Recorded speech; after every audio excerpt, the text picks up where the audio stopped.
लोकसभा चुनाव के नतीजे आने के बाद सभी की नजरें इस बात पर बनी हैं कि नीतीश कुमार का अगला कदम क्या होगा।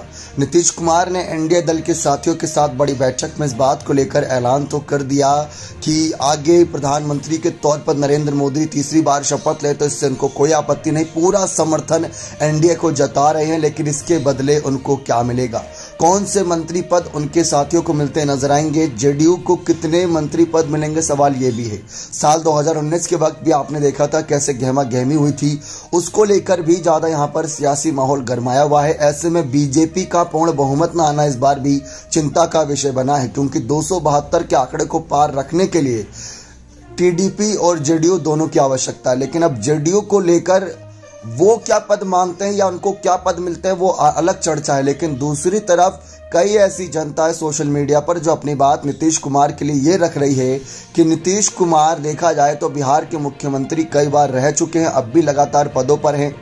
दूसरी तरफ वह अगर देखें तो बड़े मंत्री पदों पर भी रहे हैं, अटल बिहारी वाजपेयी के समय भी मंत्री पदों पर रहे हैं, और इसके साथ साथ अगर उनके नेताओं में से किसी को मंत्री पद मिल जाता है तो भी बेहतर बात है।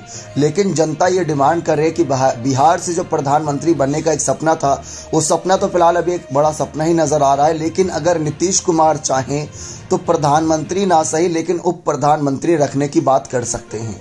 एक व्यक्ति का हमने एक कमेंट देखा था सोशल मीडिया साइट एक्स पर, एक पोस्ट देखा था जहां पर उन्होंने साफ लिखा हुआ था कि नीतीश कुमार अगर चाहें तो अपने 12 सांसदों और अपने मुख्यमंत्री पद को आगे करते हुए एनडीए के सामने ये पेशकश कर सकते हैं कि उनको उप प्रधानमंत्री बना दिया जाए।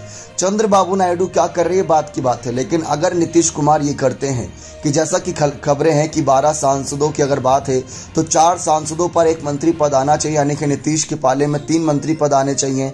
दूसरी तरफ ये भी बात सामने आ रही है कि 2025 के बिहार विधानसभा चुनाव को नीतीश के नेतृत्व में ही लड़े जाने की खबरें बीजेपी के द्वारा, तो ऐसी सब खबरें। लेकिन नीतीश कुमार बिहार की सत्ता हो या फिर कहीं ना कहीं केंद्र सरकार में बड़े मंत्री पदों की बात, तो वहां पर भूमिका निभा चुके हैं। लेकिन एक डिमांड ये है कि प्रधानमंत्री ना सही बिहार से, लेकिन अगर उप प्रधानमंत्री भी बनते हैं तो ये बहुत बड़ी बात साबित होगी। और आप भी जानते हो प्रधानमंत्री की क्या भूमिकाएं रहती हैं, पीएम मोदी के साथ जिस तरीके से अलग अलग मंचों पर फिर नजर आएंगे वह चर्चाओं का विषय रहेगा। लेकिन फिलहाल तो ये कहा जा रहा है कि कहीं ना कहीं आज पूरे दिन एक कयासबाजियों का दौर रहेगा, सबकी नजरें नीतीश पर ही बनी है। नए केंद्रीय मंत्रिमंडल में कितने नेता जदयू के शामिल होंगे, कौन से मंत्री पद मिलेंगे, यह भी सवाल है। लेकिन लोगों का ये कहना, यूजर का और नीतीश के चाहने वालों का ये कहना है कि नीतीश ने अपने पूरे राजनीतिक सफर में मंत्री पद हो गए या सांसद पद, ऐसे कई पदों पर अपने नेताओं को भेजा है या खुद आगे गए हैं, लेकिन उप प्रधानमंत्री बनने की पेशकश वो रखे तो ज्यादा बेहतर रहेगा। अगर इंडिया गठबंधन की तरफ से भी देखें तो शायद कुछ ऐसे ही ऑफर थे जो कि सूत्रों के अनुसार तो उनको कयासबाजियों को लेकर ही कहा गया था कि अफवाहों का ही वो एक तरीके शिकार थे, उसमें कोई सच्चाई नहीं थी। लेकिन अगर सच्चाई है कि अगर एनडीए के पास उप प्रधानमंत्री पद की पेशकश रखते हैं तो वो पूरा होने के चांसेस भी हो सकते हैं। लाल कृष्ण आडवाणी को आप जानते हैं, वो उप प्रधानमंत्री रहे थे।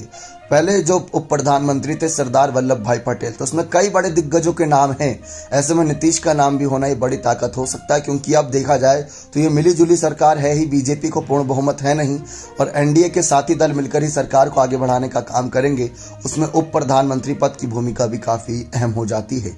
क्या आपको लगता है कि नीतीश को यह पेशकश करनी चाहिए या नहीं? अपने कमेंट सेक्शन में अवश्य रखिए। बहुत बहुत धन्यवाद।